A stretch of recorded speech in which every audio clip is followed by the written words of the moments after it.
see Poonam's slides up here, 10 tips for demystifying the physical exam. So good morning to everybody. I'm Kira Davis, the Education Program Manager, and I, along with my colleague Susan Saba, have continued to provide science series remotely on an average of every other month right now. So our next one we're looking to do will most likely take place in October, and then another one in December. So I'll go ahead and just introduce Dr. Hosamani. So this is the second time that that Poonam has provided this lecture for us, so thanks to her.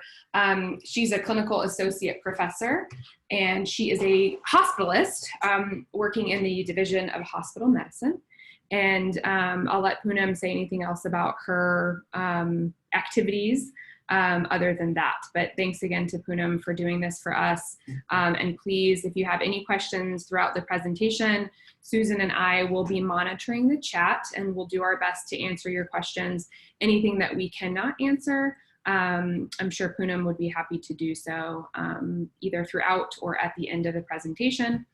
And then we will be sending out an evaluation, so please complete the evaluation to let us know about any potential future topics you're interested in, any recommendations for improvement. We're always looking to improve our science series for you guys.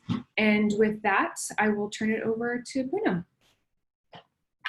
Thanks so much, Kira. Thank you, Susan, for having me this morning. I'm really excited to be sitting in front of all of you to be able to present this topic, which is very, very close to my heart. And you'll understand as I talk a little bit about what I do, why it's so important to me, both as a clinician as well as an educator. And I'm really excited to be able to share some of my tips with you. But as Kira mentioned, please do feel free to put questions or queries into the chat, and I'm happy to address any other things that might be on your mind related to the physical exam.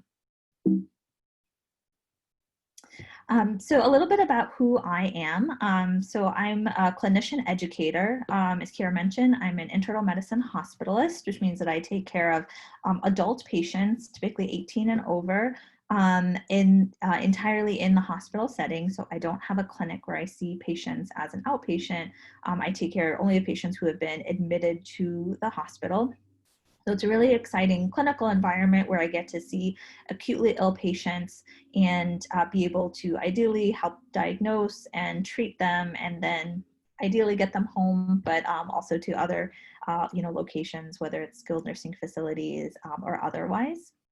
In that role also, I serve as an educator, educating our medical students and residents and pharmacy students, and get to work in a team-based model in order to care for these wonderful patients. And then my other big role is as an educator. So I am the course director for our Practice of Medicine Year 1 course. So this is a course that all of our first year medical and MSPA students take as a part of their clinical training. It's a course that focuses on clinical skills primarily, as well as foundations of clinical medicine. So students learn how to interview patients, how to do physical exams, as well as how to ideally diagnose and treat patients. I'm also the assistant clerkship director for our internal medicine core clerkship that our MD and MSPA students take as a part of their hands-on clinical training. And then I'm also an associate program director for our Stanford internal medicine residency program. So those of you who may work with some of our residents on research projects, I get to oversee some of their training, which is really a privilege and a role that I find incredibly exciting. Another big role, and I think part of the reason that I believe that the physical exam is so close to my heart, is that I'm also part of our Stanford 25 group. And I would definitely point you towards the Stanford 25 website and blog as a potential resource for you as you have questions that arise in your work in research on the physical exam. It's a fantastic resource. The Stanford 25 group was founded by Dr. Abraham Verghese, who, if you've read of any of his books or seen any of his articles, is a fantastic author, clinician, and a mentor and friend of mine. And he basically created this program called the Stanford 25, which was meant to bring us back to the bedside exam and to the physical exam. In the many years that clinical medicine has progressed in our ability to do radiology and certain other tests, the physical exam has at times kind of fallen by the wayside. And so Dr. Verghese's mission was really to bring that back to the forefront and to help us recognize what the importance is of the physical exam, not only in the diagnosis and treatment of patients, but in also reinforcing the physician-patient relationship. And so I work with that group. Below you'll see some pictures. The picture on the bottom right is actually from the very first Stanford 25 session that I led with our medical or residents. And actually the person that I'm examining in the picture is my husband, who had a knee injury. And so I brought him in as a patient to demonstrate the knee exam for our medical residents. And that sort of started my journey on appreciating the utility of the physical exam and its practical applications in our daily lives. And then the picture on the bottom left is actually from one of our symposiums. We hold a yearly symposium on the physical exam where people, clinicians from all over the world actually come to participate and to learn and network over shared love of the physical exam. And so the picture on the bottom left is from one of those sessions led by Dr. Beth Martin in the Division of Hematology, who's demonstrating, I believe, part of the lymph node exam to a group of clinicians who are all watching her and wanting to learn from her expertise. So as I mentioned before, there's been this back and forth pull between the importance of the physical exam and its use in day-to-day medicine over the past probably decade or 2 decades or so, as technology has really advanced and our care of patients has sometimes moved away from the bedside and more towards the computer. If any of you have ever read Dr. Verghese's article on that, what we call the eye patient, it actually really nicely encapsulates how a lot of people go into medicine because they want to develop that connection with patients, but then they're pulled away from the patient because of the focus on the electronic medical record. And they're basically being this electronic version of a patient different than their physical body that might be sitting in a hospital bed or that might be in an exam room. And so some of these quotes are really important to me and always are good reminders to me about why the physical exam are important. Both of these quotes are from Sir William Osler, who is a physician who practiced at Johns Hopkins and is considered in a lot of ways to be sort of the father of clinical medicine and bedside medicine. So this first quote is really fantastic. It says, "Get the patient in a good light, use your 5 senses. We miss more by not seeing than we do by not knowing. Always examine the back. Observe, record, tabulate, and communicate." And I think we'll talk a little bit more about how you, when you are seeing patients, can actually participate in the physical exam, even without formal training, but by using all of your senses and the power of observation, you'll be able to gain a lot. And by actually seeing the patient and not by looking at them through lab values and who they are in an electronic medical record, but who is the individual in front of you. The second quote is also really meaningful. It says, "Medicine is learned by the bedside and not in the classroom. Let not your concepts of the manifestations of disease come from words heard in the lecture room or read from the book. See and then reason and compare and control. But see first. No 2 eyes see the same thing. No 2 mirrors give forth the same reflection. Let your word be your slave and not your master." And so this gets to the idea also of the fact that, especially in academic medicine, we often repeat a physical exam. And if any of you have ever maybe been a patient, hopefully everything turned out okay. But if you've ever been in that situation or had a family member or friend been in that situation, there's always this question of, why is someone getting repeated physical exams? What is the point of that? Shouldn't you be able to elicit whatever you can from just one exam? And there actually is value to having different sets of eyes look at the same individual, especially when they're in a state of crisis, that so certain individuals might pick up certain things or that things may change over time. And this is where I think you and a lot of your research roles can really be effective in understanding how the clinical exam might change over the course of someone's disease progression. But then also that different people may notice different things, and that all of those things really have value. So what are we going to cover today? One of the things that we'll cover that's really important is making sense of vital signs. I understand a lot of you may be looking through vital signs as a part of your assessment of patients or part of your chart reviews. And so we'll talk a little bit about how we can interpret those to make sense of them. We'll identify some key aspects of the physical exam, things that are particularly important and that give a lot of clues as to what might be happening with someone. We'll also talk a little bit about the interpretation of the written physical exam. If you're doing chart reviews and would find it useful to be able to understand this sort of foreign language. I understand a lot of you may have been at Dr. Andrew Moore's talk a couple months ago about medical terminology. The physical exam really has its own language in the way that it's communicated through the electronic medical record. And then we'll also explore really the deeper meaning of the physical exam, as I alluded to in those two quotes by Dr. Osler. So my first tip for demystifying the exam is really that vital signs are vital. When we are assessing patients or seeing a patient for the first time, knowing what their vital signs are is actually one of the first things that we know about them and that we really pay attention to, because it gives us a sense of, is this person clinically stable, especially for what I do within the hospital setting. Is this person safe? Are they clinically stable? Do they require a higher level of care? Or do I have time to really think about this patient? The same is also true actually in the outpatient setting too. Somebody with unstable vitals may be pushed through a different avenue of care and maybe unfortunately have to be transferred from a clinic setting to a hospital setting if they have unstable vital signs that might indicate impending medical crisis.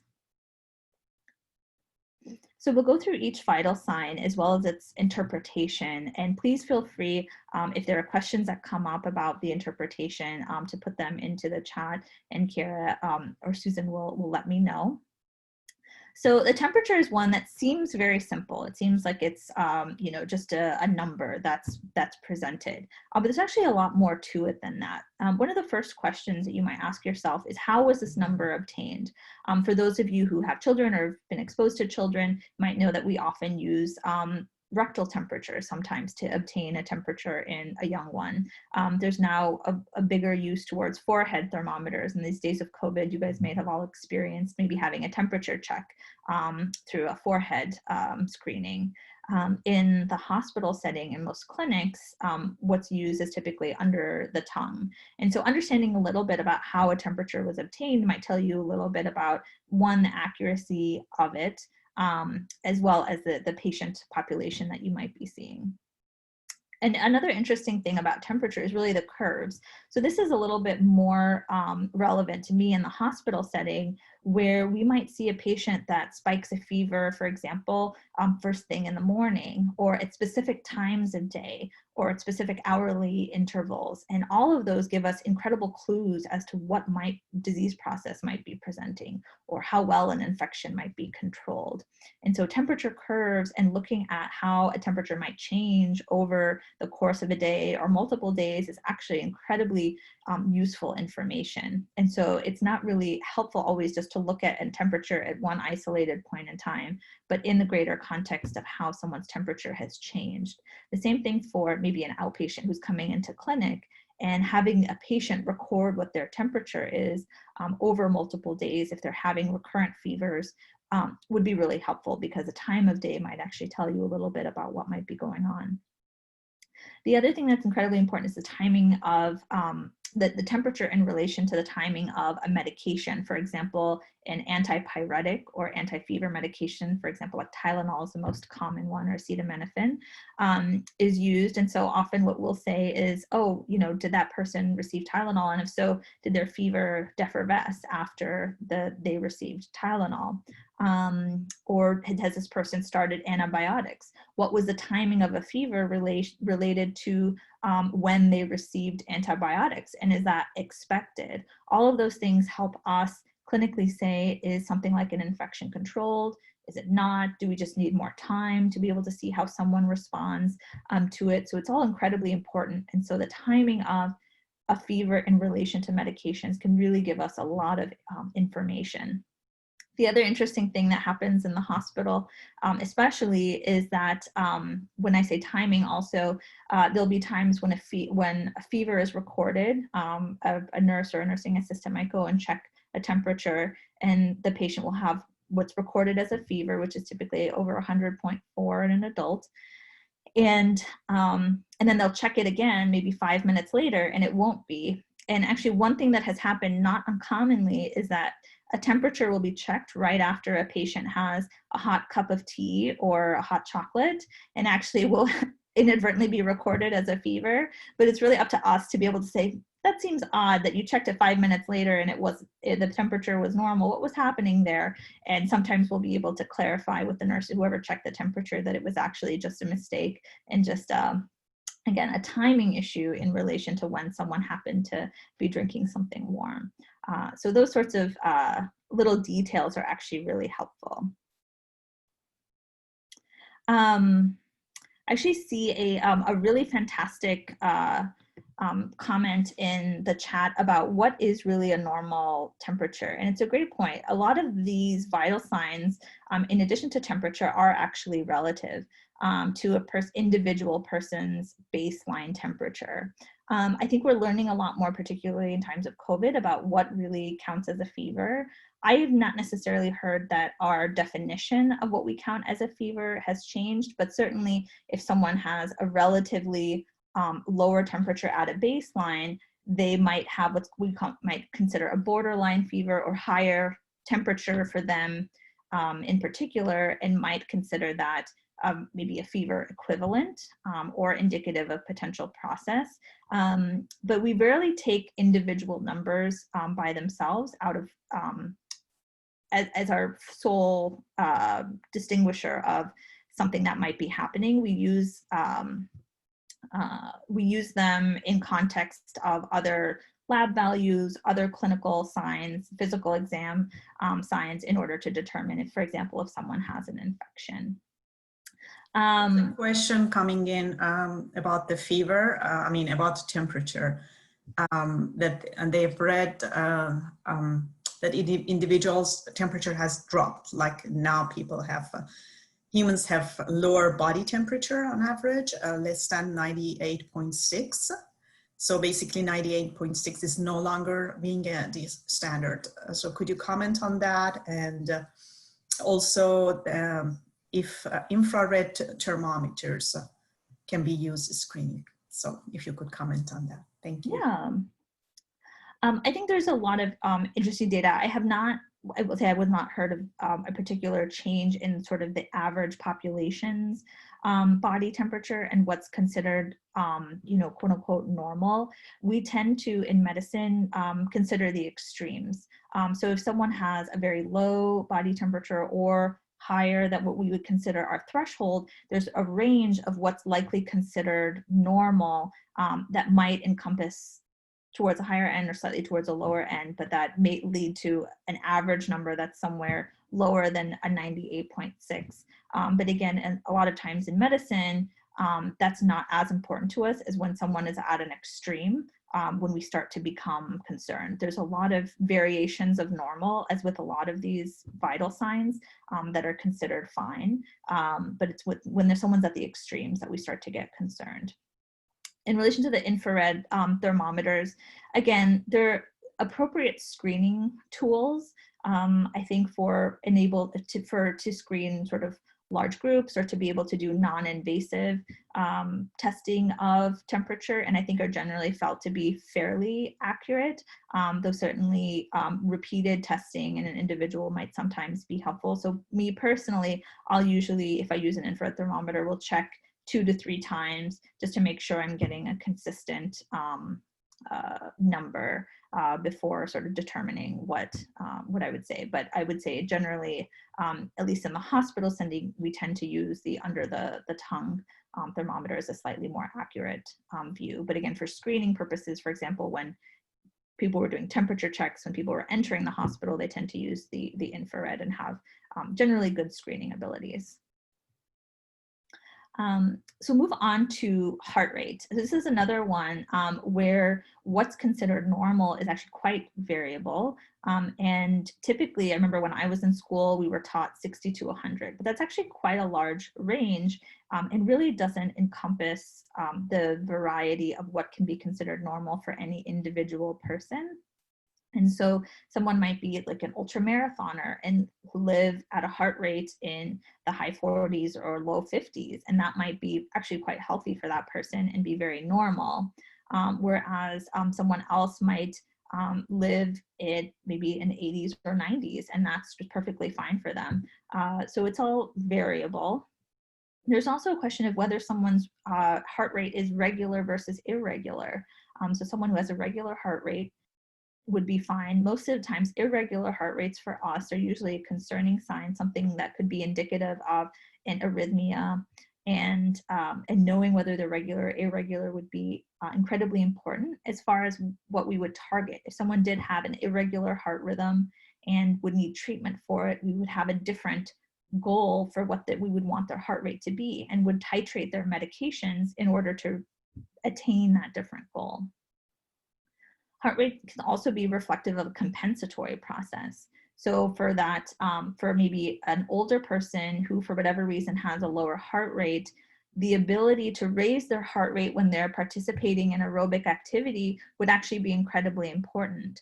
And so they might just at a baseline be at a heart rate of 50s, but then if they can raise their heart rate when they're participating in, like, for example, a walk or a jog, that would be considered fine. If they were not able to raise their heart rate appropriately when their body has an increased demand, we would actually start to worry a lot about that person and whether they would actually, whether their internal systems are able to compensate for that lower heart rate when they're involved in activity.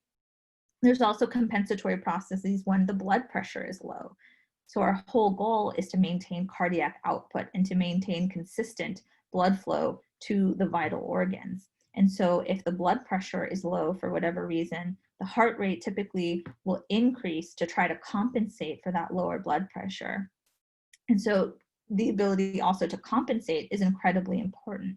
And we find that younger people tend to be able to compensate better than our older patients, and so might be able to not come to medical attention sooner. And we're actually seeing that quite a bit in COVID as well, that our younger patients are able to mount very high heart rates, but be able to sustain that for much longer periods of time than some of our older patients who have COVID. Medication effects are also really important. There's a lot of different medications that can affect the heart rates intentionally or unintentionally. And so being aware of how someone could be affected by the medications that they're taking also helps you understand how that might affect their heart rate. So as an example, metoprolol is a very common medication for patients to be on, but that medication actually does actively lower someone's heart rate. And that might be very intentional, that they were put on that medication in order to reduce their heart rate. And so it would be important to know if that person's heart rate is lower because they're on a medication that was put on there to intentionally lower their heart rate. Often what we do in the hospital for someone who might have an infection, let's say, is we actually take them off of medications like metoprolol to allow their body to try to compensate naturally, because we wouldn't want a medication to inadvertently dampen a compensatory process that the body is trying to mount in order to help maintain that cardiac output. So blood pressure, again, all very relative. The 120 over 80 has really kind of gone out the window. Again, I think as was mentioned before, our understanding of what is quote unquote normal really varies based on the person that we're seeing, based on their risk factors, based on really ever-changing guidelines of what counts as hypertension. If any of you involved in cardiology research, you're probably more familiar than I am about all of the varying and ever-changing recommendations about what counts as, you know, stage 1 hypertension, pre-hypertension, stage 2, and all of these sorts of things. Again, there's this compensation effect with blood pressure and heart rate where they go hand in hand.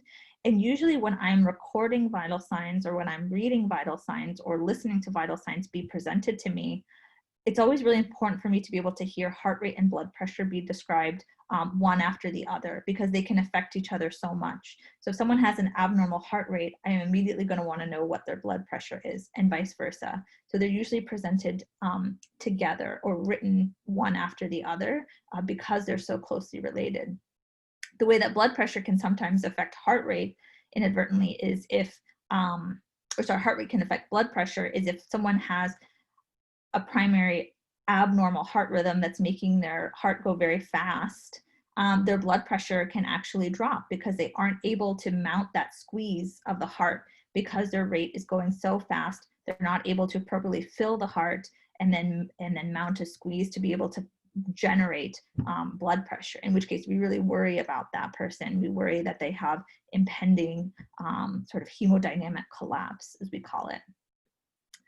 Again, blood pressure too can have medication effects. There are a number of different medications in addition to antihypertensives or blood pressure medications that can affect the blood pressure. There's also effects when you pull blood pressure medications off. So the most common one being actually clonidine. When patients are on clonidine for a long period of time and then come off of that medication, they can actually experience what's called rebound hypertension. So if their blood pressure is controlled on that medication for maybe many weeks or many months, but then they suddenly stop taking it, their blood pressure can actually skyrocket, maybe even much higher than it was before they started the medication. So we really worry about that in particular and want to be very mindful of that when we're particularly in a hospital setting, that we don't suddenly stop a medication like clonidine, but we do stop other medications suddenly and don't experience the same rebound. So part of it is understanding the pharmacology of some of these medications and how they can really have a dramatic effect on the vital signs.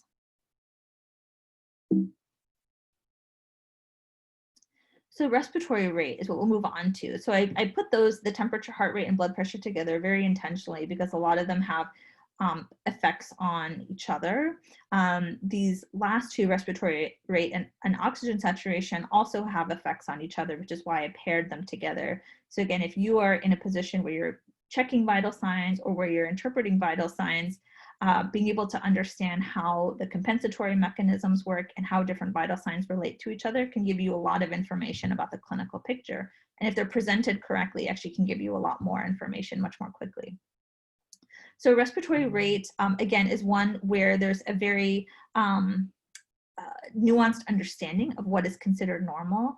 Again, this is a lot of things where people might interpret 20 as actually being normal because it's often recorded as 20. 20 is really not a normal number. It's the respiratory rate when it's recorded both in the outpatient as well as the inpatient setting is notoriously inaccurate. A normal respiratory rate is probably somewhere between 10 and 12 or so, depending on the person, on the situation. And this is another place where we think of extremes as being really bad. So less than 10 or greater than 20. Less than 10 being indicative of maybe someone who is experiencing a coma or maybe potentially has an overdose of an opioid medication that might be decreasing their respiratory rate, or greater than 20 being reflective of somebody who might have a concerning respiratory situation that's causing them to try to breathe faster in order to compensate for some underlying disease process. And then the oxygen saturation is usually reflective of the blood's oxygen carrying abilities. And so interpreting this number is important. Most people with normal lungs and normal oxygen carrying capacity will be above 90.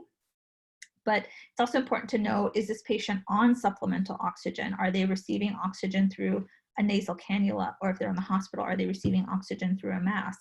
And how much are they receiving in order to maintain whatever number? So typically, especially in the hospital, oxygen saturation will be reported with whether the patient is on supplemental oxygen, how much they're receiving, and how they're receiving it. So it's important to incorporate all of that if you're recording a vital sign like oxygen saturation to know what the context is of that.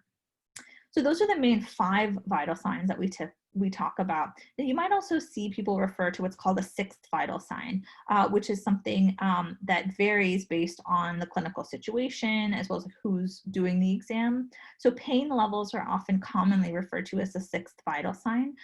So what someone's pain level might be on a scale of 1 to 10 might be recorded, particularly in the inpatient setting. Another thing that might be considered the sixth vital sign is what their mental status or cognition status is. And then an interesting one that I found when I was doing some research on this was actually people consider health literacy to actually potentially be a sixth vital sign. We're learning a lot more about how social determinants of health and health literacy really affect patients' ability to have access to care as well as participate and be active advocates for themselves in care. And so this can actually be a really important thing to recognize as you're caring for a patient in terms of the kind of counseling that you'll give, the resources that you'll be able to offer to make sure that this patient gets the best possible care that they can. So I'll stop there just for a second to see if there's any questions about interpretation of vital signs before I move on to how you check them.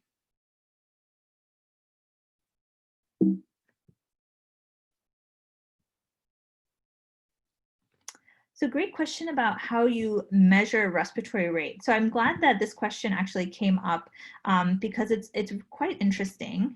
How we measure respiratory rate and how we teach students actually to measure respiratory rate is actually at the same time as the heart rate. So if you'll see actually in this picture here, where you see that someone has their fingers on a patient's radial pulse. So this is something that you can check on yourself. Hopefully a lot of you maybe experienced this if you've worked out or experienced something that basically on the thumb side of your wrist, you'll put 2 fingers and feel that radial artery, and you can count the number of beats per minute. So what we typically actually tell our students to do is to measure someone's pulse rate or heart rate for about 15 to 30 seconds, but then we actually advise them to keep their fingers there, but then to actually watch a patient breathe without telling them that you're watching them breathe. We find that when you tell patients that we're measuring their respiratory rate by watching their chest move back and forth, can actually create a very uncomfortable situation, as well as cause a patient potentially to actually breathe faster because they think that someone's watching them. So a common technique is that we'll actually just keep our fingers there, make it seem as if we're still continuing to check the heart rate, but actually be watching a patient's chest wall move up and down, or watch them breathe and then count for an additional 15 to 30 seconds, and then convert that to a number of beats per minute for the heart rate and then respirations per minute for the respiratory rate. So it takes a little bit of time for our students often to be able to perfect that skill and to be able to kind of watch out of the corner of their eye as someone's chest wall is moving can also be quite challenging.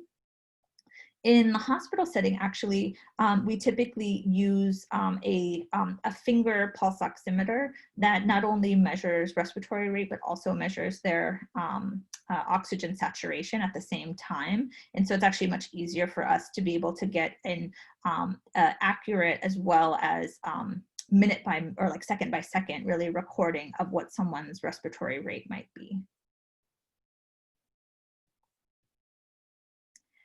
Was there another question? Sorry, I wanted to. The question was, how do you measure a respiratory rate? But I believe you already answered that in your presentation. Yeah. I see that there's another actually question in the chat where an elevated blood pressure reading on one occasion will note that as hypertension. Can you please elaborate on this and confirming that one reading in isolation does not qualify? I can, confirm that. It's a very challenging thing to diagnose, particularly in the outpatient setting, where there's a number of different factors that might go into that one recording.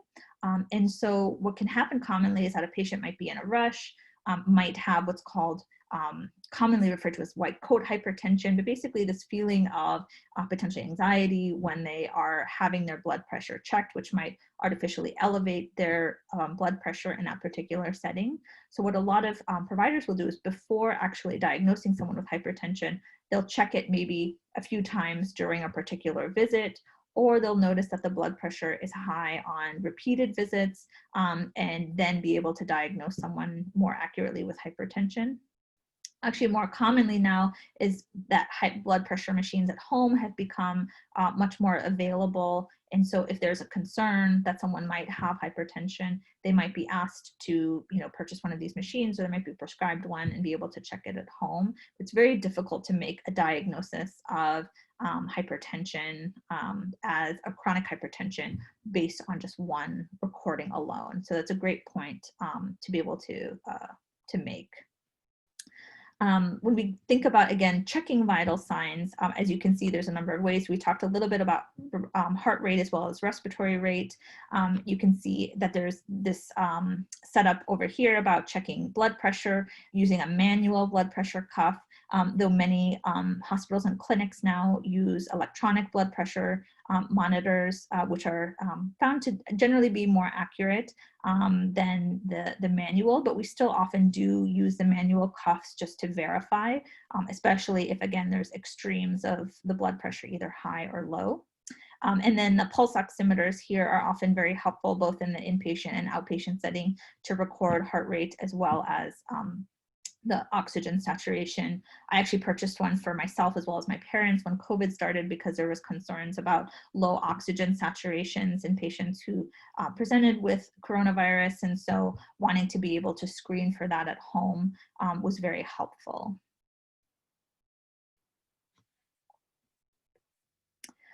Some really great questions about how much does overinflating of the blood pressure cuff cause pain to the affection, to the pain causing the blood pressure reading.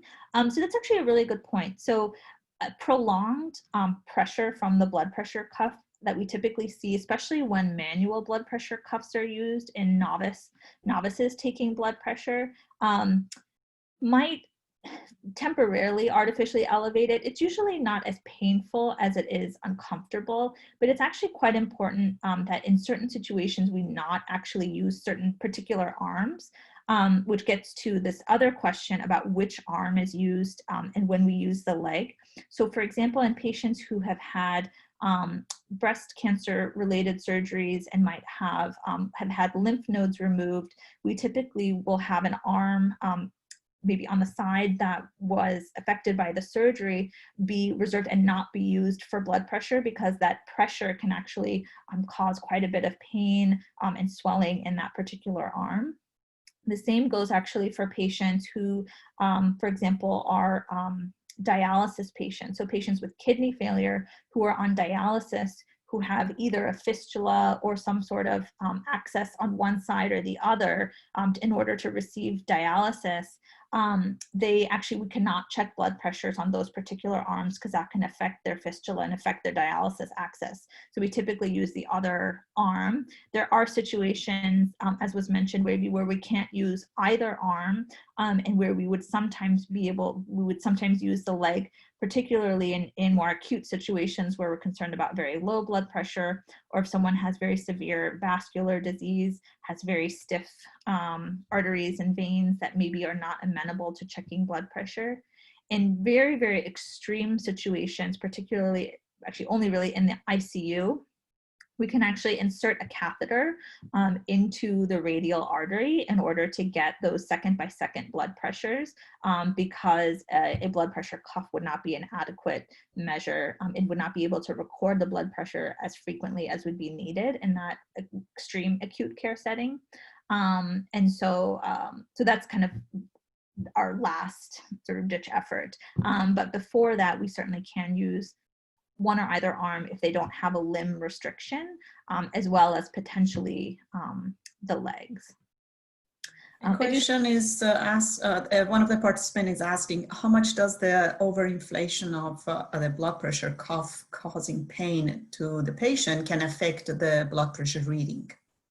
Right, I think I addressed it a little bit. It's really relative. I think generally people tolerate blood pressures fairly well, though certainly if someone has a prior injury to an arm, there are certain situations where it can be more painful, in which case we really try to minimize the amount of time that we keep the cuff on. And this might be a situation where having an electronic measurement might be advantageous to a manual measurement, though I will say sometimes the electronic ones can actually take quite a while, and I might be able to actually get one, having checked a number of blood pressures manually, much faster. So it really is dependent on, one, the availability of the equipment that you have and your particular patient.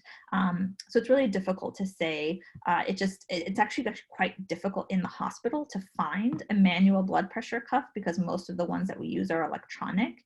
And so there are situations where we do need a manual cuff for whatever reason, and we have to actually search the hospital and ask multiple units to be able to find one, just because physically they're very difficult to locate.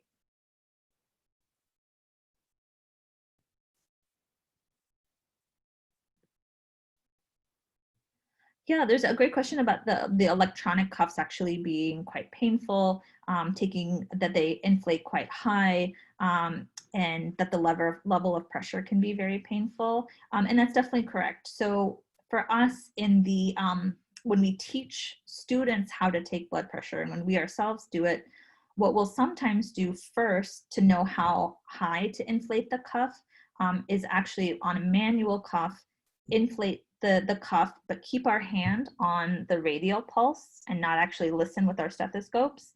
And when we can no longer palpate the radial pulse, when it goes away, is when we know that that's an adequate amount of inflation of the cuff to actually stop.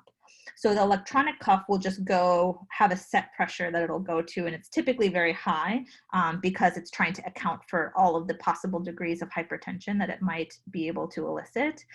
Whereas when you're doing it in person, this would be a way, and particularly if you have a patient that might be more sensitive to the pressure of the cuff, you would be able to do this first. Let's see how much pressure is required to stop the palpation of the radial pulse, deflate, give the patient a break, and then using the stethoscope, be able to listen for, and then only inflate to that same pressure that was just enough to stop the radial pulse. And that would be the highest that you would have to go. And then you could elicit a blood pressure that way. So that's one way that you can actually minimize the amount of pressure that you'll have to put on the cuff. And another participant is saying it can be fixed in the settings, because the level of pressure can be very painful, but she thinks it can be fixed in the setting. Is that correct?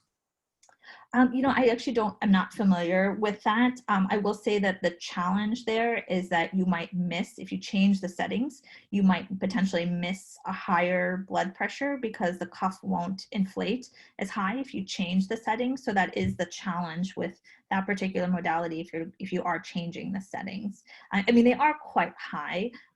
So it's probably reasonable to maybe move it down a little bit, but I would always just be worried, again, because I take care of patients in the acute setting, I would be particularly worried that I might miss a higher blood pressure because I altered the settings.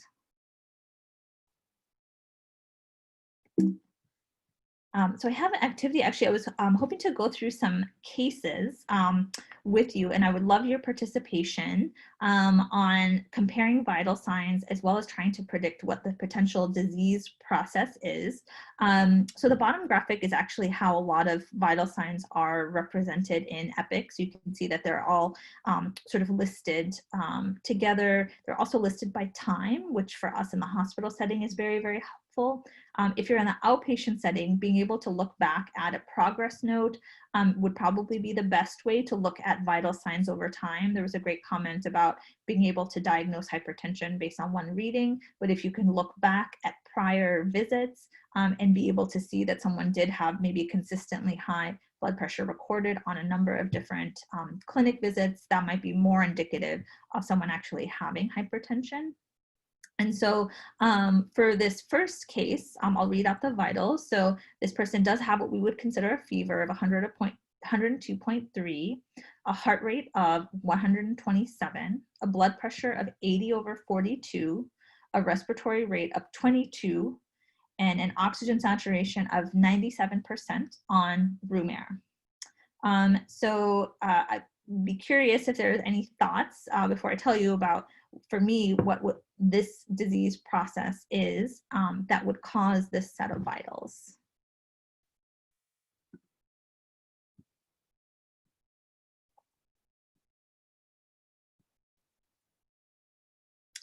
Perfect. I see a couple of answers rolling through.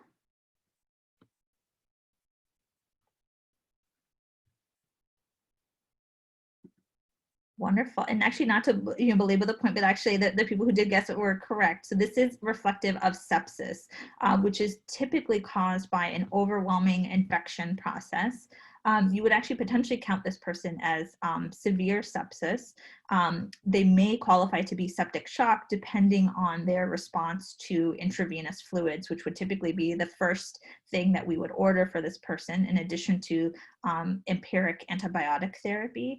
But the combination of the fever, the very elevated heart rate that you see, which is likely a response to this very low blood pressure. In sepsis, we tend to see that there's this vasodilation process where our blood vessels dilate, they cause low blood pressure, which then usually causes a compensatory increase in heart rate.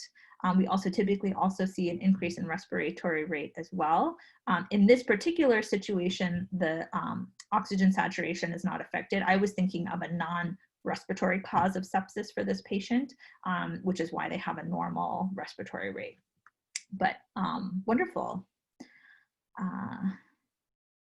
Great. And so case number 2 is a patient who also has a fever, 102.3, also has an elevated heart rate of 127. Blood pressure is slightly higher than our first case of 100/74, has a much higher respiratory rate of 28, but then also has a very low oxygen saturation of 86% on room air. So I'll give people a couple seconds to think through what might be the most concerning things for this.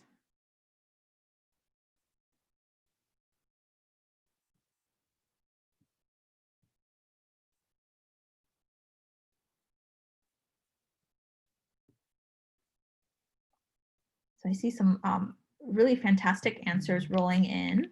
And I think that people are really, and one, there's sort of no right answer to this, right? I'm giving you a set of vital signs that I was thinking of, but a lot of medicine is a differential diagnosis. And I think what I'm seeing through the responses is that people are concerned about a primary respiratory process, a respiratory infection, most likely, that's driving this set of vital signs. That was particularly drawn by this elevated respiratory rate and this very low oxygen saturation. This is actually very reflective of the type of vitals that we are seeing in our coronavirus patients. So we're seeing people with very high fevers. We're seeing people with slightly lower blood pressures, but maybe not quite as severe as the sepsis, at least in my setting. In the ICU setting, certainly we can see people who are very, very ill and might have vital signs that are much more reflective of this. But then these high respiratory rates combined with these very low oxygen saturations is what's most concerning and really the typical pattern. This could absolutely be a pattern for someone with pneumonia as well, or potentially influenza. But I did this mostly to kind of be reflective of what I've seen in my clinical experience from taking care of coronavirus patients who have been admitted to the hospital. But again, not in the ICU setting necessarily. Great. And then case number 3 is a patient who is at 98.7 of their temperature, so what we would call afebrile, a heart rate of 115, blood pressure kind of in between our 2 first cases of 90/47, a respiratory rate of 19, and an oxygen saturation of 95% on room air.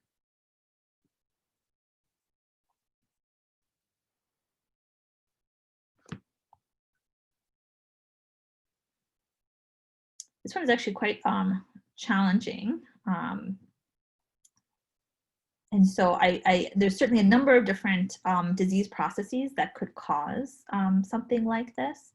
And I'll tell you the one that I was thinking of, but I'm always very curious to hear what people have to say. So I see some people saying heart failure, or maybe a primary cardiac issue, which I think is a really fantastic part of what we call the differential diagnosis of what could possibly be causing this.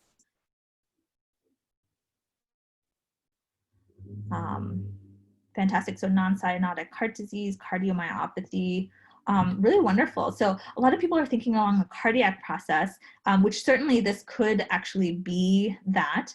I think as a lot of you remember, we talked about someone with maybe a high heart rate not being able to mount an adequate blood pressure, or maybe having a lower blood pressure, lower cardiac output, and then trying to compensate by increasing the heart rate. Could certainly be reflective of cardiomyopathy or heart failure. The disease process that I was actually envisioning in this particular patient is actually cirrhosis, so a patient with liver failure. In our patients with cirrhosis, they typically do have actually lower blood pressures as the primary driving factor of the higher heart rate.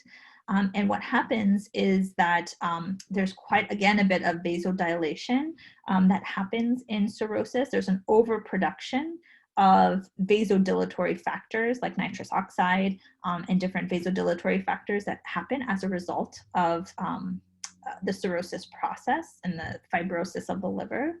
And then that's actually what we see, is that these patients have a very baseline and will have consistently low blood pressures, typically in the 90s. And then will have a slightly higher heart rate to try to compensate for that. But this will be basically their consistent state for a very long period of time. And it can look very, very concerning. And in the hospital setting, we often get sort of these alerts that this patient might have sepsis, because besides the fever, they actually do have this low blood pressure, high heart rate, which can sometimes be sort of a trigger in our electronic medical record that someone may have a sepsis process. And because of a lot of our quality initiatives, we want to identify sepsis early. And so it's actually quite common that we'll get what's called a sepsis alert for a patient like this, even though we know that their primary process is not infectious, but it's actually liver failure. But great guesses. Again, there's multiple different things that can always cause a set of vital signs. So it's really great. And I appreciate everyone's participation. So thank you. Any questions before I move on from vital signs to our next tip? Oh, sorry. So great questions. Are liver patients typically symptomatic? So it really depends on, and I'm assuming that that question means symptomatic in terms of their low blood pressure. But please clarify if I'm missing something. From low blood pressure. Typically not. Because they're able to compensate fairly well, they usually are okay and are not, for example, dizzy or lightheaded, though that depends on their degree of compensation. In someone with really severely decompensated liver failure, they might actually be symptomatic and have a lot of difficulty with walking or getting out of bed because they feel quite dizzy from the lower blood pressure. The challenge for us on the hospital side is how do we raise their blood pressure in a way that doesn't contribute to often the fluid overload that a lot of our cirrhosis patients experience. And I actually have a picture of that I'll show you and that I'll get to in just a second, actually. There's also a great point about older patients can have sepsis without mounting a temperature. That's absolutely correct. We can absolutely see patients, potentially older patients or immunocompromised patients who are unable to mount a fever. And so again, we take temperature, we take any of these numbers in context of our clinical suspicion for other processes that might be happening. Great. All right. So my second tip is about something called the global assessment. So when you're reading through a physical exam, often this will be described as kind of what's called general under the physical exam. So right underneath the vital signs typically is where you'll see this. Some of the commonly used phrases you'll see are things like someone being in NAD stands for no apparent distress, or mild or moderate or severe distress, either from pain or from some other process. There might be comments about how someone is breathing, whether they're breathing comfortably or labored. There might be comments about their level of alertness, so whether they're lethargic or whether they're alert and oriented. It also may give subtle hints about what a patient appears like upon walking into a room. And so, and see in this picture, this gentleman, you walk into this room and you can sort of immediately see this is someone who might be experiencing some degree of respiratory distress. It's hard from a still picture to be able to really assess that because we can't see what his respiratory rate is. We can't see how much distress he might be experiencing. Even just looking at this, we can tell that this is probably not someone who's incredibly comfortable. Part of that is actually the positioning that he's in. So he's in what we call a tripod position. So this is actually a patient with COPD, or a chronic obstructive pulmonary disease. And what's probably happened over time is that he has reduced his ability to ventilate appropriately. And so sitting in this tripod position actually helps his diaphragm be able to move a little bit better and to be able to actually ventilate and compensate for what his lungs are unable to do. And so this actually might be a more comfortable position for him, though it appears obviously to be very uncomfortable. He's also doing what's called pursed lip breathing, which is trying to breathe on expiration through pursed lips. And what this can actually do, again, is help with the expiratory phase of breathing, which by lengthening it actually helps this patient reduce his respiratory rate and make his breathing more comfortable. You can also see that he's on supplemental oxygen. He has a nasal cannula in, so it's likely requiring some amount of supplemental oxygen to keep his oxygen saturations high. You can also see that he has what appear to be his chest wall appears to be protruded a little bit. This is also a common finding that we see in patients with COPD where they have what's called a barrel chest, or that their chest wall tends to expand over many years of having overexpanded lungs from COPD. And so a lot of these fit together in an overall assessment that this patient is probably in mild to moderate respiratory distress based on his positioning and based on the things that we see on our exam. And this is the kind of thing where you just walk into a room and without even putting a hand on the patient, you can really notice quite a bit about them already. This is another patient, and so this going back to actually, this is what our typical cirrhotic patients actually look like upon entering a room, particularly in the hospital, is that they may have this very protuberant abdomen, typically filled with fluid or ascites, as we call it. You can also see yellowing of the skin as well as yellowing of the eyes, which would be reflective of jaundice or an elevation in their bilirubin levels from years of liver failure. You can also see that this patient, is laying down probably because the pressure on their abdomen makes it very uncomfortable for them to be able to breathe. And so we find that our patients laying in this sort of 45-degree position is typically the most comfortable for them in terms of their breathing. If they were to lay down flat, they actually might have more respiratory distress because of the pressure of the fluid from their abdomen pushing up on their lungs. And so sitting slightly elevated actually does help reduce that pressure a little bit. So you often see them in this 45-degree position. And notice the positioning is very different than our last patient who was sitting in this tripod position for very different reasons, both to prevent respiratory distress. But you can see that positioning is actually a lot of part of our global assessment about what position is a patient in that makes them feel the most comfortable for a lot of different reasons. And breathing actually ends up being the driver for a lot of that, though pain can certainly also be a driver as well. And all of these things are things that we notice as soon as we walk in that are part of our, what we call our global assessment or a general assessment of a patient. So tip number 3 is to be able to assess someone head to toe. So when we teach the physical exam, we teach it in a very head to toe format, and we really reinforce consistency as well as a systematic approach. The purpose of that really is to try to avoid errors and missed diagnoses, as well as things that might be missed by skipping a sensitive exam. I'm just going to go to the chat real quick.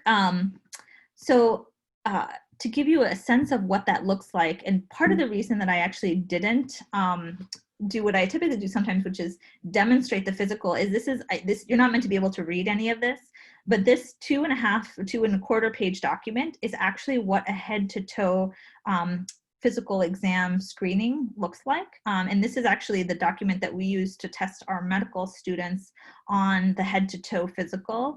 As you can see, there's many, many, many steps. The vital signs are included, as well as each step of the head to toe exam. For our students, this usually takes about 40 minutes for them to do. Though those of you who maybe gone to a physical have maybe been able, with someone who's maybe a little bit more experienced, might be able to do it quicker. But to do a thorough head to toe physical takes quite a while. And so this was mostly just to give you a sense of what all goes into a screening physical exam. And when we teach it, it's important, excuse me, that we teach it the same way, because each part of the physical includes many steps. And if you skip any particular step, it might be the difference between making a diagnosis and not.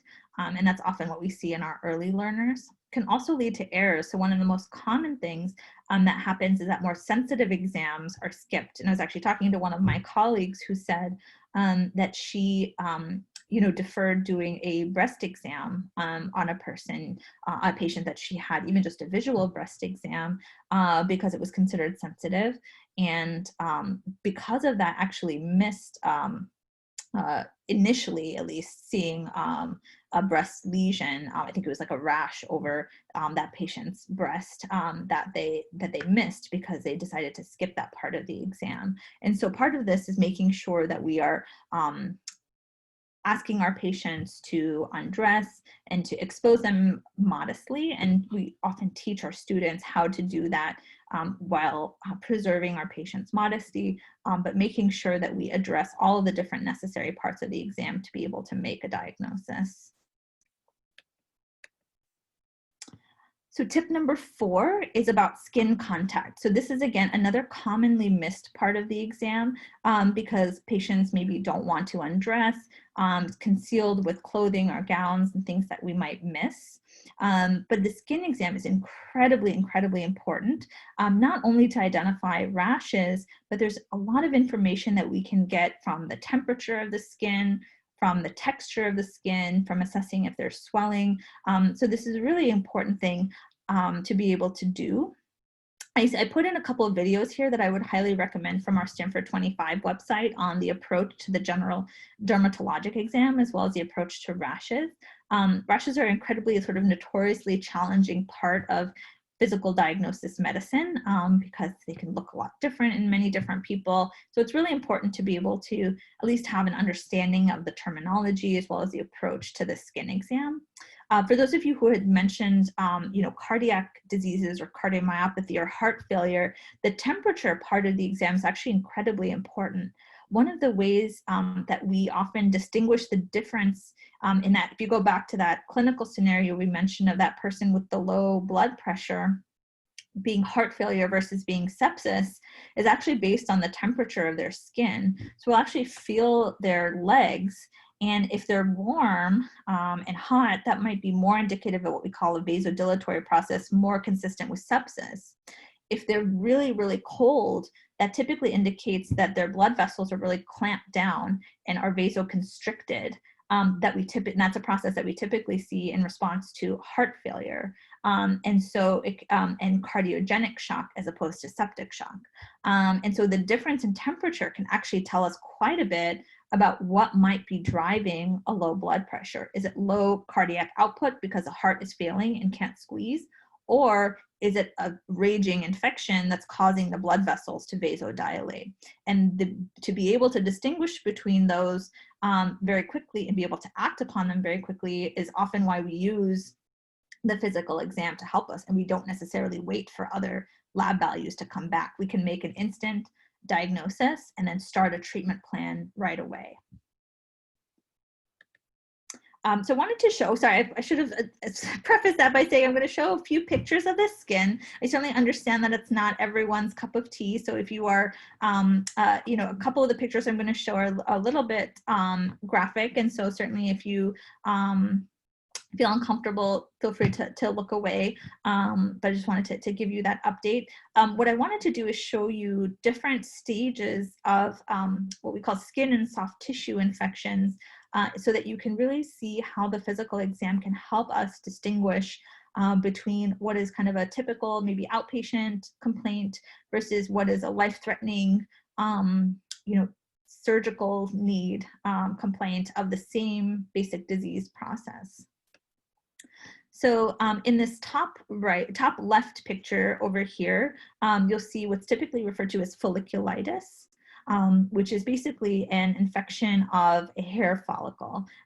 There might be a clogged hair follicle from dirt or sweat or whatever that causes a local infection. So you can see that the hair follicle is affected, but then you can also see some pus as well as some surrounding redness. This area would probably be quite tender if you were to touch it. It would also probably feel quite warm to the touch, especially when you compare it to an area that's not affected on a different part of the body. So we often compare the warmth in one area versus another, especially if we're concerned about infection. This next picture over here is actually what's something that's called erysipelas. So it's a slightly deeper infection of the skin, so not localized to a hair follicle, but localized to that first layer of the skin, or the dermis, plus the lymphatics that run through there. So because of the layer of the skin that's affected, you can actually see this very, very sharp demarcation line right here between affected and unaffected tissue. And this can actually be really important then when you compare it to this process down here on the bottom, which is cellulitis, which is again an even deeper skin infection that affects a deeper layer of skin and the subcutaneous tissue and fat. And you can see that the redness is not quite as sharply defined. It's still there, and you can see that there was a line drawn here, which is actually typically what we do, especially in the hospital setting, to be able to track the redness and to make sure that as we start antibiotic therapy that someone actually responds, and we see that redness recede away from the line that we initially drew. So you can see that it was demarcated enough to actually be able to draw a line, but not quite as sharply defined as in erysipelas, because it's a deeper infection and you just won't see that same level and that same defined line that you would see when an upper layer of skin is affected. The next picture I'm going to show is quite scary, so please feel free to look away if you're uncomfortable with skin-related illnesses. But this is actually something that's called necrotizing fasciitis, which is a much deeper infection that typically actually affects the muscle. And here you can see a number of really, really concerning things. One is that you don't just see redness, you actually see this deep purple color, which is usually reflective of the fact that there's really deep tissue involved in this disease process. You can also even see these, what we call bullae, which are fluid-filled vesicles, and that the leg generally appears very, very swollen. It's really important to recognize this right away, as I mentioned, as being very different degrees of the same disease process, because this is a surgical emergency. Typically, patients with this process would need to go to the OR to have all of that infected tissue be removed, be started on very aggressive antibiotic therapy, and likely have a very long hospital course, whereas someone with a more contained infection might be able to get away with oral antibiotics, potentially hospital admission, but certainly not having to go to the operating room. There's a question about, could this be compartment syndrome? Certainly we could measure the pressure there and be concerned about compartment syndrome. So we would typically, if we were called about this patient from the internal medicine side, we would immediately contact the surgery services to assess the patient, and then they would do measurements related to whether or not there's excess pressure concerning for a compartment syndrome. The challenge with this is that the is often quite painful for patients. And so it's hard to just diagnose it based on physical exam. It would require actual measurements to see. Right. And so just going back to what I said before in terms of the layers of the skin that's affected, you can see that that initial picture of the folliculitis is very local, just affects the hair follicle. The erysipelas that we saw that was on the patient's face, that was very sharply demarcated, typically affects the epidermis and maybe the upper layer of the dermis. The cellulitis that we saw in that bottom picture of the leg that had the line drawn on it tends to affect these subcutaneous tissues and the fat that's affected, so a deeper infection. And then the last picture of the necrotizing fasciitis typically affects the fascia here, this connective tissue that separates the skin from the muscle underneath. And then you also start to see muscle involvement potentially as well. So that's certainly like understanding the layers of the skin and how they manifest on physical exam is actually very important for us because it means a lot as far as what we decide to do in terms of treatment. So I show you this picture because it's really also incredibly important to understand how the same disease process can affect those with differing skin tones. And this is something that I will be very frank about, I think was not reinforced enough in my own medical education. And I think that there's a huge move in medical training now to make sure that students and trainees are very well aware and are presented with images and depictions of how diseases can present differently in different racial, ethnic, and different populations. So these are actually the same disease process, but in two different patients. And this is actually something called pretibial myxedema that's typically seen in someone with Graves' disease or thyroid disease. And so you can see on this patient with a lighter skin tone, there's this kind of reddish discoloration of the skin. It sort of has this kind of textured appearance that's different than maybe what you would expect in normal skin. In this patient with a darker skin tone, we can see there's still a little bit of that texture change, and you can see a little bit of discoloration here as well. Part of it is the picture is challenging, but you can see that there's a little bit of discoloration here on either lateral side of the picture. But it's incredibly important that people are aware of how and be able to recognize that things might look slightly different based on the skin color, and to not potentially miss a very important physical finding because of an inability to recognize what that might look like in different skin tones and textures.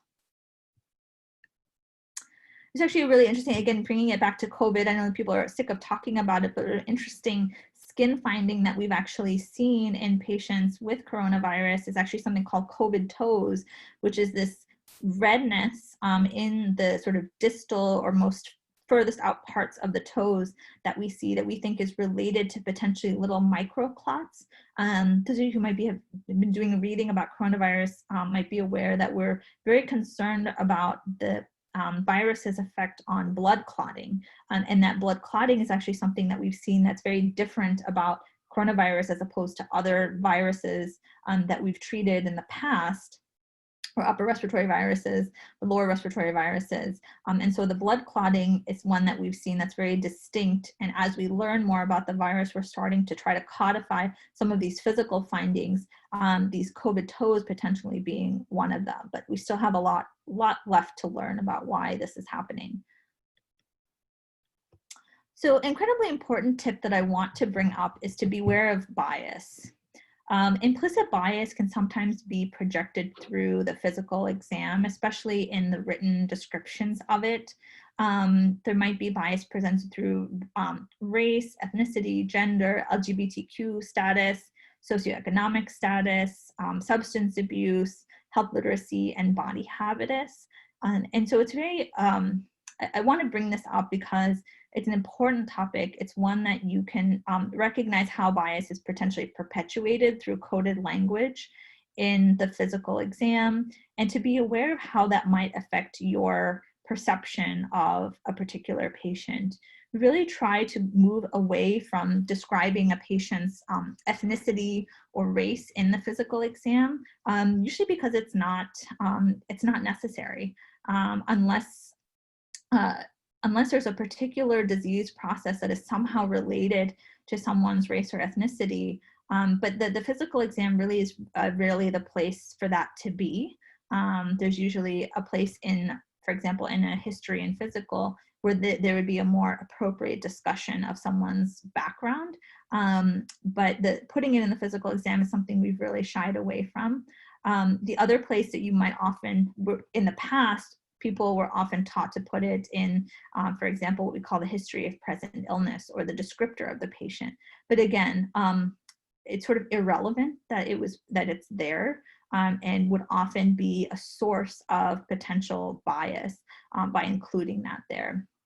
So I bring this up. It's something that we as a profession, I think, are really starting to face head on as far as how we teach this, how we make this whole process right, and how we better reflect and describe patients and their findings in their charts.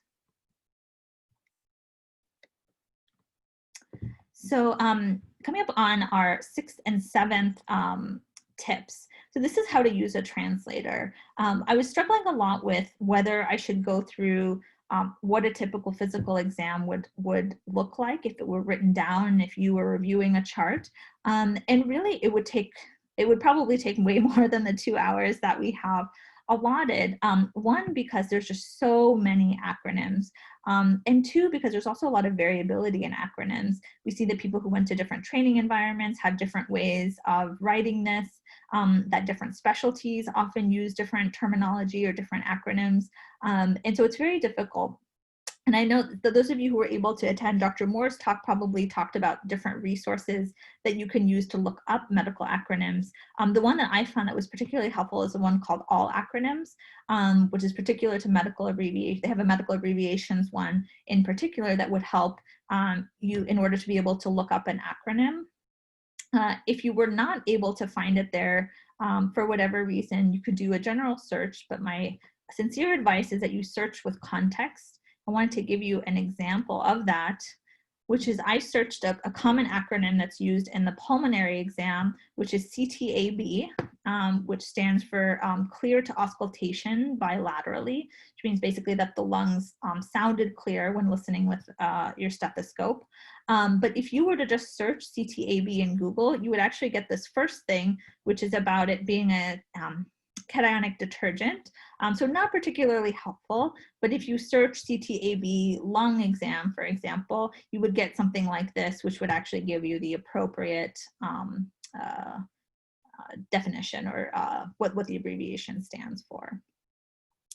Going back to here, it's very common, especially in our modern day, that a lot of acronyms are used. And the other thing I will be aware of, and another thing that we're trying to address as a profession, is the use of copy and paste, particularly in the inpatient setting where patients are seen over multiple days.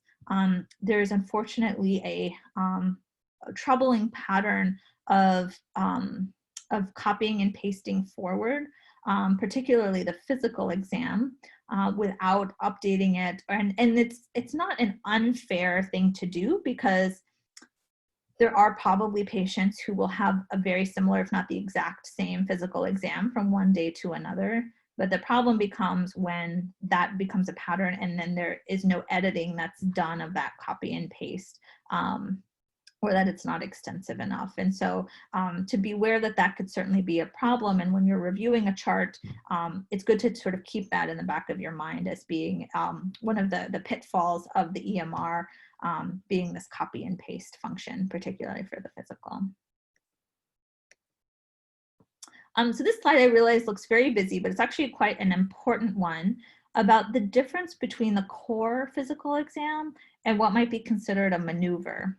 So the core physical exam is typically considered a screening body scan. So that head to toe exam that I showed you before, that 2¼ page list of different different parts of the physical is typically considered part of a core physical exam. Though in the hospital and on the internal medicine side, the core physical exam for us consists of the cardiovascular, pulmonary, abdominal, and extremities and skin exam, because those are the ones that typically affect the body systems that we most take care of regularly. If you were reviewing a chart from a patient who was admitted for a primary maybe head and neck surgery reason, you might see a different exam that may not focus as much on, for example, the abdominal exam or the extremities, because it's maybe not quite as relevant to that, but it would focus much more on the head and neck and potentially any surgical changes or any respiratory changes as a result of that. So core sort of means different things to different specialties, but generally this is kind of what we teach our learners. And the difference between that and specific maneuvers is that we use maneuvers to elicit specific findings that might suggest a diagnosis. So I have a couple examples here of the differences between those two. So for a cardiovascular exam, one of the core parts of a cardiovascular exam is to listen to the heart sound. So using your stethoscope, listening to a heart sound, you might see something recorded as being regular rate and rhythm with no rubs, murmurs, or gallops, and a normal S1 and S2, which is what that lub-dub sound is. So that would be kind of just a core part of the exam that someone would perform.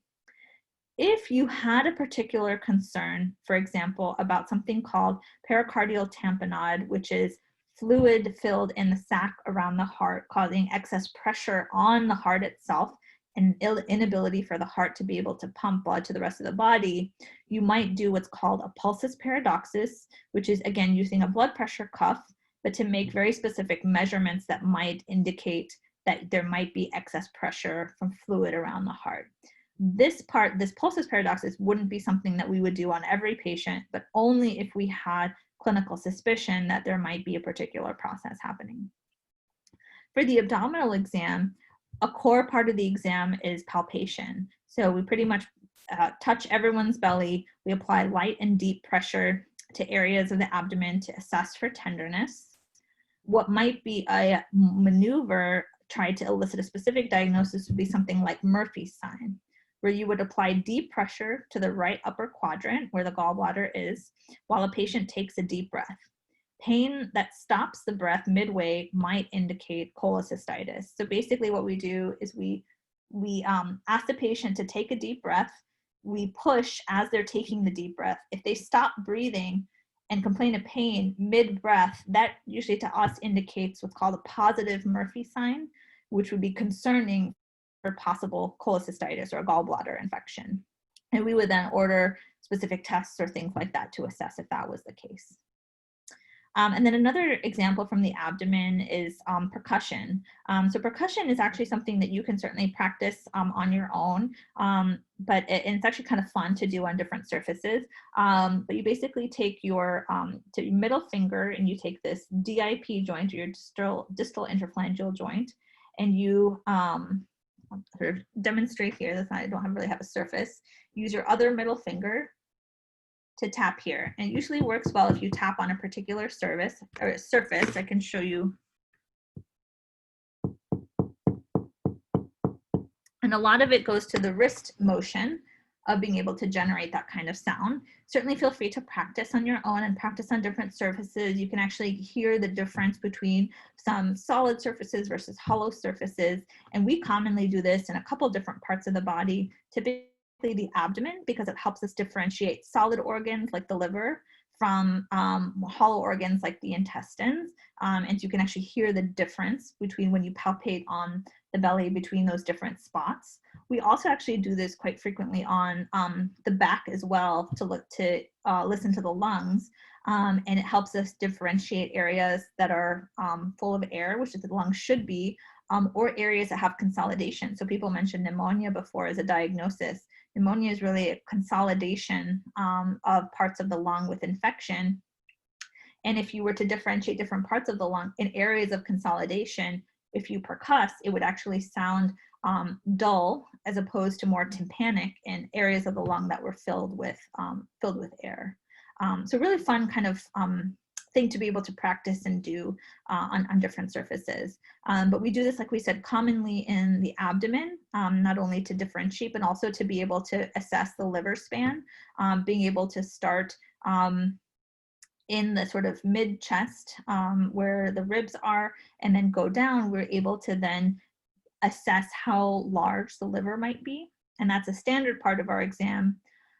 Whereas asterixis, which is basically asking a patient to put their hands out like this, like they're stopping traffic, would be something that we would do in a patient with cirrhosis in order to assess whether they had something called hepatic encephalopathy, which is where toxins build up due to liver failure and are unable to be cleared and cause confusion. So if a patient did have cirrhosis and was maybe confused, we would do this particular maneuver where we ask them to put their hands out, and a positive sign would be that they would be unable to keep their hands up and would have what's called a flap. And that would indicate to us that they may have hepatic encephalopathy and would require treatment to try to rid their body of all of the toxins that are causing the confusion and causing them to elicit that. But again, asterixis we would only do in a situation that we were concerned about that, whereas percussion is something that we would do pretty standardly in most patients. So I'll end on two kind of more general points about the physical, which is to use all of your senses, including your gut. The physical exam, as I mentioned before, starts the moment that you first see a patient. So the moment that you walk into an exam room or a hospital room, or potentially you're seeing a patient over Zoom, the minute you come in contact with the patient really is the moment that the physical exam starts. And we really use all of our senses. If you go back to those pictures of the global assessment, we saw that just looking at a picture gave us an incredible amount of information without even examining or putting a stethoscope or doing anything with that patient. We could get an incredible amount of information. It's actually really incredible to see also how your different senses can be used in order to do the physical exam. This picture on the bottom, or the top left here. Oh, sorry, I'll go back really quick. Are there generally positive neurosigns in hepatic encephalopathy, such as Babinski or hyperreflexia? Actually, typically not. There are very few other discrete neurologic signs besides the sort of confusion and the slowed mental status, and then the asterixis. But it's interesting how that can actually manifest in that basically what asterixis is we're asking the patient to maintain a posture, which is to have their hands outstretched, and they are unable to maintain that without flapping, because we think that it's actually the spinal tracts that are affected by the toxins. And so what then happens is basically if you have them maintain any sort of posture, you might see findings. So you could have them stick their tongue out, and you might see what's called tongue fasciculation. So I'll demonstrate just briefly. Please excuse if I look ridiculous, but basically this is what would happen.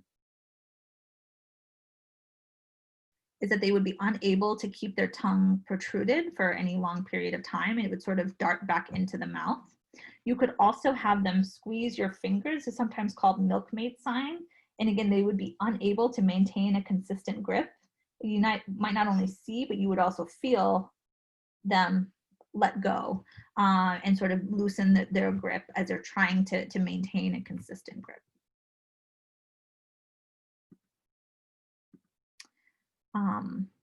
So going back to this slide about using all of your senses. So this picture on the top left here is actually of a mechanical aortic valve. And one of the most interesting things and again, one of those things that you can assess without even ever touching the patient or putting a stethoscope on them is you can actually hear a mechanical click of these patients from outside the room. Depending on how quiet the room is, you might actually just hear this click with every heartbeat that they have. You'll hear this mechanical click of this aortic valve. There's actually been studies done to show what psychological effects this click has on patients who've had mechanical aortic valve replacements, and whether it causes them any significant distress to basically have this 24/7, every second of the day clicking noise that they can audibly hear. And it's very interesting, and that actually a lot of patients are reassured by the noise because they know that it means that that their heart is functioning and that they're okay. But certainly some patients might be distressed by this constant noise and inability to sort of drown out a constant clicking that they might be hearing. This picture actually down here, it was more pleasant than the other pictures I was going to include, which would talk about how you use your sense of smell when you walk into a room. So you might at times hear clinicians describe that a room smells like a certain disease process, particularly related to the GI system. So C. diff actually being a really common example where someone, clinician might walk into a room of a patient who has a C. difficile colon infection and say the room smells like C. diff. It has a very particular odor to it that's very suggestive of that infectious process. There's actually a study done in a BMJ that looked at training dogs to sniff out C. diff in different hospitals to try to reduce nosocomial infections and spreading of C. diff within hospitals, which I thought was fascinating. Also, I love dogs, so it was a great way for me to see how dogs could be incorporated into the medical field. But again, really heightening your senses and using all of them to be able to assess our patients. And there's certainly been times when I maybe, walked into a patient room and didn't think that they had C. diff, but then had this smell and was compelled to order the test.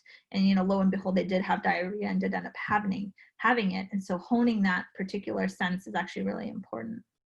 And then here, in terms of the shaking of hands, which I know obviously in today's COVID times is sort of taboo, but back when, we would routinely shake patients' hands, there's actually a lot you could get from that as well. You could, again, feel the temperature. You could see, do they have, a tremor when they outstretch their hands?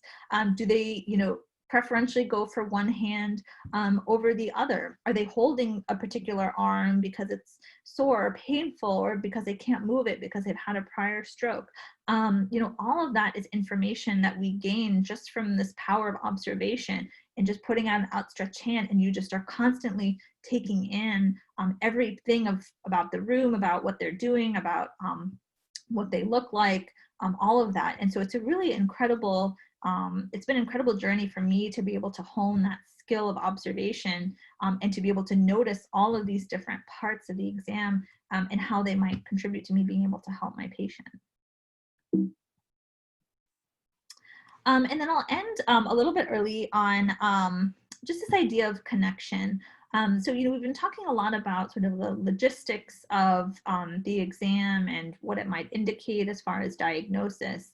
But I think a equally important part of all of this is the physical connection that we develop with patients. So I included a quote here from, I mentioned my mentor and friend, Dr. Verghese, about the physical exam. And he's really been an inspiration to me in terms of understanding how meaningful this can be, not only to clinicians, but also to patients. And so he said, I think we learn from medicine everywhere that it is at its heart a human endeavor requiring good science, but also a limitless curiosity and interest in your fellow human being, and that the physician-patient relationship is key. All else follows from it. And so I always remember that when I walk into a patient room, that it truly is a privilege that I have the opportunity to examine a patient, to be able to physically put my hands on them, to be able to examine parts of their body that they would normally not show any other individual or person, even members of their family, but that they want to show me because they want to feel better, because they want to have a diagnosis, because they want to be treated. And so part of this is this incredible privilege that we feel in being able to examine patients, as well as the physical connection that you develop by putting yourself in a vulnerable position of examining someone, but then someone else also being in that vulnerable position of being examined.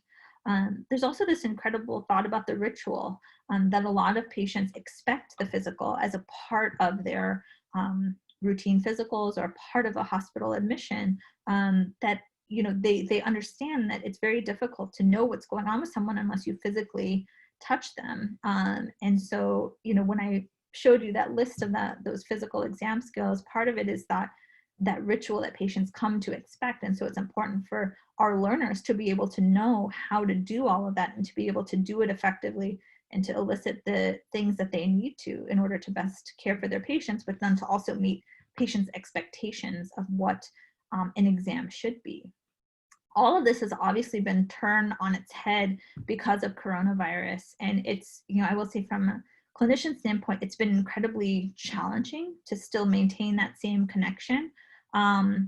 I find that, I can't, like I mentioned, shake hands anymore, which is something I typically did for my patients, or, you know, leaving a hand on a shoulder kind of lingering after exam is sort of no longer considered acceptable and sometimes considered taboo. Basically, any unnecessary touch is considered inappropriate and potentially spreading the disease. And so it's created a very interesting environment to be able to practice in, where it's still necessary for us to do parts of the exam, but how do we do so in a way that still helps to maintain that connection? And then it's been even more challenging on the outpatient side when clinicians are struggling with telemedicine visits, and how do you do physical exam through a computer screen? And there's been some really incredible new technology that's come up in order to try to gain that. As you mentioned before, there's all these devices where patients might be able to check certain parts of the physical exam at home. But I've heard a lot of stories of basically clinicians coaching a patient through doing their own physical exam, kind of like I showed you and some of the maneuvers today, where they'll tell the patient, okay, can you feel your belly? Where does it hurt? Or things like that. So it's you know, a really interesting time in medicine, and particularly for the physical exam, where we're forced to really reevaluate how we do the physical, how we get the information that we need, and then how do we still foster that that connection with our patients. So I'll leave you with that sort of parting sentimental note about really, you know, the physical exam is a deeply, deeply meaningful part of the patient-physician relationship, in addition to all the, you know, communication skills that we teach. And it's such an important part of it. And it's incredibly important to me to make sure that others recognize how important it is, and to continue to push the teaching forward, to push the interest forward, to continue to examine patients, and to so that we can retain that connection that a lot of us went into medicine for. So I want to thank you so much for your time, for your wonderful questions, for your engagement, and I will leave it at that and see if there's any other questions for me. Again, I love dogs, so this is a picture of my daughter and my 2 dogs. We tend to dress them up for a holiday picture. So this was last year, we dressed them up as characters from The Office. And so this was our ode to Jim and Pam and Dwight. So leave you on that wonder that hopefully puts a smile on your face. That was really cute. Any questions from anybody before we log off a few minutes early here? I'll just put in, you know, an additional plug. If you ever are looking for resources, again, that Stanford 25 site is filled with really fantastic videos explaining different parts of the physical exam and going through, you know, the technique of them. So definitely, please check that out if you are interested in learning a little bit more.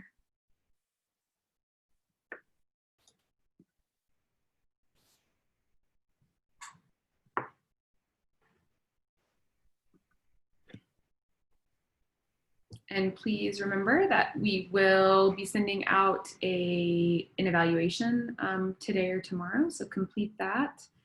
We will have the recording of this available as well, which will be up on the SCCR website. It is SUNET ID and password protected. And yes, Aisha, this class can be used as an elective for the clinical research operations program.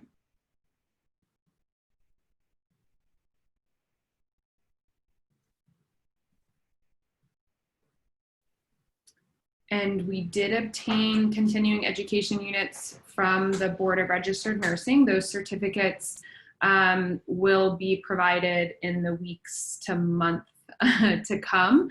So if you are an RN or require CEUs for maintenance of your ACRP or SOCRA certification, the evaluation is required.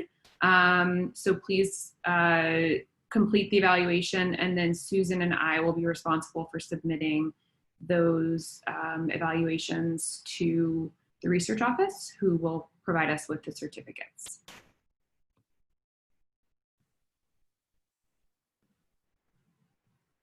Okay, if there's any other questions that Susan and I can answer, please feel free to email us. Otherwise, Poonam, thank you again so much for your time and for a really interesting, fun lecture that ended on a really great note with that picture. Thanks. And please always feel free to reach out to me as well if you have additional questions or anything like that. I'm always happy. I'm available by email, and so just let me know if there's anything that sparks your interest that you want to talk more about. All right. Thank you, everyone, for your attention and for joining today. Thank you. Thank you, Poonam. It was cool. Take care, everybody. Stay safe.